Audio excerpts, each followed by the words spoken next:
Disculpas por estos minutitos de atraso, estábamos en pausa comercial, pero ya lo tenemos aquí vía Zoom para dialogar temas importantes en materia laboral y obviamente a propósito de las elecciones 2025. ¿Cómo está? Bienvenido, buenos días. Muy buenos días, es un honor el poder compartir este espacio de orientación democrática.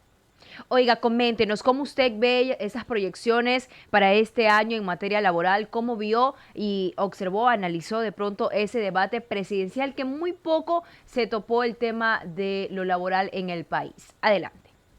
Sí, lamentablemente en el Ecuador el tema del empleo sigue siendo un tema secundario cuando realmente debería estar en el primer lugar del debate nacional. Una sociedad que no genera las suficientes plazas de trabajo para sus ciudadanos, obviamente lo que está haciendo es condenarse a la miseria, a la explotación, a la vida precaria. En esa línea se hace necesario entonces que el Estado retome su prioridad sobre el empleo. El año pasado fue fatal. El número de plazas de trabajo ya ni siquiera se pueden cuantificar porque el propio INE muchas veces sale con cifras muy distintas a las que, por ejemplo, emite el IES. El Ministerio del Trabajo sale con cualquier cantinflada en materia de cifras de empleo y obviamente no existe una situación creíble con respecto a cuál mismo es la gravedad. Lo único que uno puede constatar es cuando va por la calle y ve a tantos ciudadanos ecuatorianos buscando de cualquier manera subsistir, porque ya ni siquiera sobrevivir es subsistir. En esa línea se requiere entonces que las propuestas vengan de manera seria sobre cómo recuperar el tema del empleo. Muchos hablan de reactivar la economía y es obvio que si no se reactiva la economía no va a haber empleo, pero esa reactivación económica no puede venir a partir de sacrificar derechos de la gente. Hay que entender que así como se hace toda una parafernalia en cuanto a que somos el tercer país con la remuneración mensual más alta, mínima más alta, también hay que entender que somos de los países más caros del mundo, que nuestra canasta básica familiar está por encima de los $800 y que consecuentemente lo que se percibe como ración básica unificada no alcanza a cubrir sino más allá de un 40-50% de esa canasta. Entonces, es importantísimo que quienes están interesados en asumir el control del Estado, en asumir la presidencia de la República, replanteen sus ponencias en materia de empleo. El debate fue muy pobre en ese campo. Lamentablemente el tiempo y el formato tampoco les dio. Yo he escuchado, por ejemplo, a candidatos como el ingeniero Cronfle hablar de propuestas para generar el empleo a partir de dos elementos que me parecen importantes. El uno, que es un fondo para crear empleo para jóvenes, y el otro que es a partir de mejorar las remuneraciones, de tal manera que la economía con la capacidad de compra de los ciudadanos pudiendo demandar más productos, se reactive en función del consumo, que es lo correcto. No se puede esperar reactivar la economía si la gente no tiene capacidad para comprar. Si la gente no tiene capacidad para comprar, usted entenderá que las empresas no necesitan producir más. Si no necesitan producir más, no van a contratar más personal. Entonces, para reactivar la economía se necesita un conjunto de acciones que promuevan que los empresarios tengan incentivos, sí, pero con compromiso social para generar ese empleo digno que el Ecuador necesita. Abogado, buenos días. He escuchado de que, por ejemplo, el tema de las reformas que se deben hacer al Código de Trabajo no ha llegado. ¿Qué conoce usted que se necesita realmente desde la Asamblea actualizar, si se quiere, algunos puntos que vayan en beneficio de los trabajadores, pero que esto no se lo ha hecho, de que tenemos un Código de Trabajo que no ha sido revisado? ¿Qué hay de verdad de esto, abogado Fernando? Mire, los voceros de los empresarios y ciertos politiqueros de trasnochada ni siquiera se han preocupado en revisar. Cómprense un código y van a ver cómo están incorporadas las reformas que se han hecho. En los últimos 50 años el Código del Trabajo ha sufrido un sinnúmero de reformas. De hecho, las formas de contratación en el Ecuador pasan de 60. En el gobierno de Lenín Moreno, en el tiempo del ministro Ledesma, se promulgaron 11 formas de contrato precario. Luego después, con el tema de la pandemia, se promulgaron otras formas de contrato, asimismo de carácter emergente y precario. De hecho, el trabajo por horas ya está camuflado en otras formas de contratación. Entonces, ese cuento de que el viejo Código del Trabajo que viene de 1938, esa es una historia que cuenta para tratar de buscar menoscabar más los derechos de los trabajadores. No se va a generar empleo a partir de la precarización laboral, se va a generar empleo a partir de un proceso económico serio, donde, por ejemplo, dejemos de pensar que hay que ganar por precio alto y no por volumen de venta, porque si usted gana por precios altos, no necesita producir mucho, pero si usted en cambio decide ganar por volumen de ventas, van a estar producir más, va a tener precios más asequibles, la gente va a tener más capacidad de compra y entonces la actividad económica se reactiva y es mucho más justa para todos. Entonces el problema no es las reformas laborales, se habla del tema de la jubilación patronal, se habla del tema de las utilidades, pero no se entiende de que el Ecuador es un país de muchos incentivos que no han dado resultado porque no ha habido contraparte en el sector empresarial. Simplemente lo que se hizo fue dar cheques en blanco. Y en esa línea, ¿qué esperamos? ¿Qué deben proponer en ese sentido los actuales mandatarios, el que llegue a la presidencia de la República, abogado Fernando Borrero? ¿Cómo o es la Asamblea a la que le toca verificar y revisar estas reformas que se han hecho, abogado? Mire, yo creo que fundamentalmente se necesita un presidente que tenga experiencia en materia de generación de empleo. No un hijo de empresario, sino un empresario exitoso, que además tenga experiencia política, porque si no tiene experiencia política, como ya nos viene pasando, pueden llegar banqueros, hijos de empresarios, cualquiera por ahí, y sin experiencia política no saben cómo se maneja la cosa del Estado. Por eso es que venimos de tumbo en tumbo, de experimento en experimento fracasado. Requerimos entonces de un verdadero estadista, alguien que tenga esa experiencia. Yo tengo mis discrepancias con el ingeniero Cronfle en algunos temas, sin embargo creo que por el bien del país se hace necesario ya que un perfil de esa naturaleza asuma la conducción del Estado, porque es el gobierno el que tiene que impulsar. Programas de generación de empleo desde el gobierno se pueden, no solo a través de la obra pública, sino a través de incentivos reales en la que se compartan esfuerzos entre empresarios, Estado y trabajadores, de tal manera que juntos podamos generar esas plazas que nuestros hijos y nuestros nietos demandan. Programas que pudieran en su momento generar que micro y pequeños emprendimientos comiencen a sentarse con éxito y no que apenas se los pone a los 2 o 3 meses el pobre microemprendedor no tiene con qué pagar los salarios de sus 2 empleados, de sus 3 empleados, y tiene que quebrar, tiene que cerrar, y ni le ha pagado a los trabajadores, ni ha podido ser exitoso en su emprendimiento. Para eso se necesita otro tipo de mentalidad, otro tipo de experticia.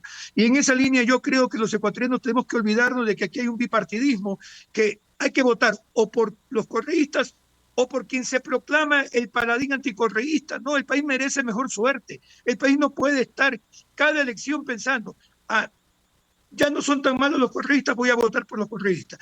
No, siguen siendo malos o son peores, voy a votar contra los correístas. No, busquemos un perfil de tener un jefe de Estado que realmente le dé una reorientación a este país, lo reconstruya, donde los trabajadores, yo soy sindicalista, y como sindicalista entiendo que hay que hacer esfuerzos, y siempre estamos dispuestos a hacer esfuerzos, sacrificios como clase trabajadora, pero esos esfuerzos tienen que ser compartidos con el sector empresarial y con el Estado, para que luego también los beneficios sean compartidos, porque si no lo único que se hace es pedirle más sacrificio a los trabajadores y por el contrario, cuando viene la etapa de los beneficios se quedan en los pocos bolsillos de siempre. ¿Condiciones, abogado, para mejorar ese salario básico unificado en el país? ¿Hay las condiciones pertinentes? Sí, sí las hay, porque mire, cuando el presidente Lazo anunció el incremento de $100 en su gobierno para 4 años, incrementó $25 al salario, dijeron que se iban a perder miles de empleos. Falso, nunca pasó eso. Por el contrario, la gente con dinero compra. Si usted se recuerda, cuando entramos recién al proceso de legalización en el año 2001, hubo un incremento de $30 en el gobierno del doctor Gustavo Noboa Bejarano. El exministro Martín Insua, en una actitud valiente, viéndose incluso contra empresarios, de los cuales él había sido asesor, impuso un salario de $30. ¿Esos $30 arruinó la economía? No, por el contrario, le dio otra capacidad de compra a la población. Entonces el problema no son los salarios. Si pensamos que bajos salarios son los que van a permitir ser competitivos, estamos equivocados. La competitividad viene de otros lados. Por eso es que inclusive cuando se habla de energía eléctrica, no podemos pensar en incorporar al proceso eléctrico energías que sean demasiado costosas, porque eso sí va a hacer que los empresarios tengan que pagar más energía eléctrica, energía más cara, y entonces se vuelvan menos competitivos. La competitividad no entra por el tema del salario. La economía sí puede aguantar eso porque es un revulsivo, es decir, es algo que le incentiva. Mientras la gente tenga dinero en su bolsillo para comprar, ¿dónde tiene que venir? Además, la compensación, por ejemplo, en impuesto a la renta, en el IVA, para los empresarios, de tal manera que ellos sientan que se redistribuye la riqueza que se genera a partir de que el Estado no recibe todo el dinero de manera directa. El Estado también tiene que aprender a recaudar impuestos a partir de tener más contribuyentes o que sus contribuyentes tengan más capacidad contributiva. No puede solamente pensar en altas tarifas de impuestos, si por el contrario es más práctico que el dinero pase primero por el bolsillo de los ciudadanos.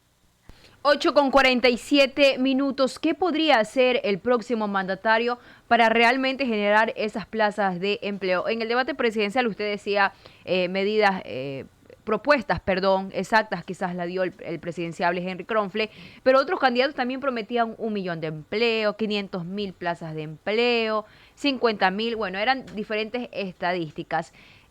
¿Cómo entender aquello, abogado Ibarra? Mire, por ejemplo, ese proyecto de 700 millones de dólares para un fondo fiduciario para generar empleo tiene algo muy interesante porque se está hablando de lo que yo conozco de ese proyecto, de pagarle la nómina a los nuevos emprendedores. Es decir, usted pone un negocio, necesita 3, 4 empleados, durante 6 meses están planteando pagarle la nómina de empleados, usted lo que va a pagar es el aporte al seguro, y de esa manera usted va a tener seguro a sus empleados debidamente pagados.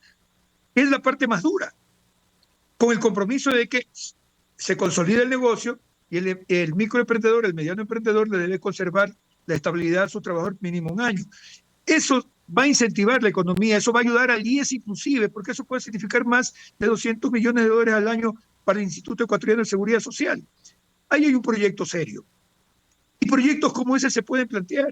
Cuando nosotros nos hemos reunido con los expertos de la Organización Internacional del Trabajo para hablar de este tipo de políticas, ellos han visto como novedosas el que se busquen estos mecanismos de incentivos directos, de tal manera que los incentivos cuando van solamente al empresario y no hay un control de eso, los dineros se han quedado en los propios empresarios.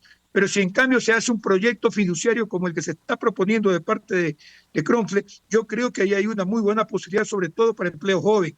Entonces, alternativas hay, claro. La obra pública. Hay que volver a la obra pública porque necesitamos carreteras. Yo estoy de acuerdo con que se concesionen las carreteras, pero también hay que condicionar esa concesión ¿a qué? A 2 cosas. A contratación de mano de obra de la comunidad, pero también a que paralelamente se hagan cargo de las carreteras vecinales, pues, de los caminos vecinales de tercer orden, porque si no, se concesiona solamente las grandes autopistas donde hay mucho flujo de carros, pero donde tiene que salir la producción, en cambio, no hay quien quiera hacerse cargo de eso. Y no es justo que el Estado solamente cargue con el hueso, mientras que unas pocas empresas carguen con todo el pan sabroso y degustador, ¿no? Entonces, hay mecanismos, claro que los hay. Yo particularmente tengo confianza en que el pueblo ecuatoriano no se dejará acarrear a esta línea que nos han llevado de que hay solamente 2 candidatos y que el resto son descartables.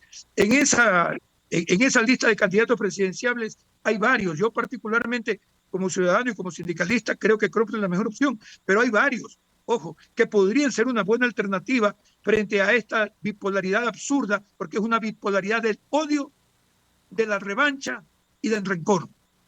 Perfecto, 8:50. Hemos dialogado con el abogado Fernando Ibarra, presidente del Parlamento Laboral Ecuatoriano, analizando la situación laboral de nuestro país y las elecciones 2025, que estamos a 10 días de ir a las urnas. Gracias, abogado, por ese excelente comentario el día de hoy. Buenos días. Muy buenos días, siempre con honor. 8:51. 10 días, ¿verdad, Galito? No, 10 días, ok. 10 días para ir a las urnas. Para el 9 de febrero. 8:51, 8 de la mañana con 51 minutos en Unión Noticiosa. Y atención, lucianos, mejoramos la vialidad en el recinto San Pedro. El GAC municipal del Cantón Santa Lucía, a través de la Dirección de Obras Públicas, se está llevando a cabo la reconformación de esta importante vía, lo que resultará una mayor conectividad para todos aquellos que viven y transitan por esta importante zona agrícola. La mejora de la vialidad en el recinto San Pedro se traduce en múltiples beneficios para la comunidad. Los habitantes de esta zona podrán disfrutar de carreteras en mejor estado, lo que nos facilitará con el desplazamiento diario de su gente, sino que también va a contribuir a reducir el tiempo de transporte y a mejorar la seguridad vial. Cada hora que realizamos está orientada a impulsar el crecimiento de Santa Lucía y mejorar la calidad de vida de nuestros ciudadanos. Desde el GAC municipal de Santa Lucía seguimos trabajando con dedicación y empatía en cada rincón de nuestro cantón. Ahora sí, el contacto con Erika. A través de Unión Radio 580 AM. La cadena de Unión. Buenos días, compañeros en estudio. Buenos días a quienes están en sintonía de la primera emisión de Unión Noticiosos. Que andamos dormidos cuando andamos dormidos el jueves y el cuerpo sabe, compañeros. ¿Cómo andamos? Vean. Muy bien, gracias a Dios, con mucha fuerza, con mucha fe, compañera Erika Franco. Bueno, a esta hora tenemos importante información, compañeros. Les comento que el Ministerio de Educación realizó la presentación del Plan Nacional para la Erradicación de la Violencia en el contexto educativo. El objetivo de este plan es promover la prevención, protección y restitución de derechos de los y las estudiantes frente a situaciones de violencia y discriminación en el contexto educativo. Escuchamos con más detalles al viceministro de Educación, José Flores, quien nos da detalles al respecto de este importante plan. Bueno, efectivamente el día de hoy estamos presentando el Plan Nacional de Erradicación de la Violencia en el contexto educativo. Damos cumplimiento a lo especificado en el artículo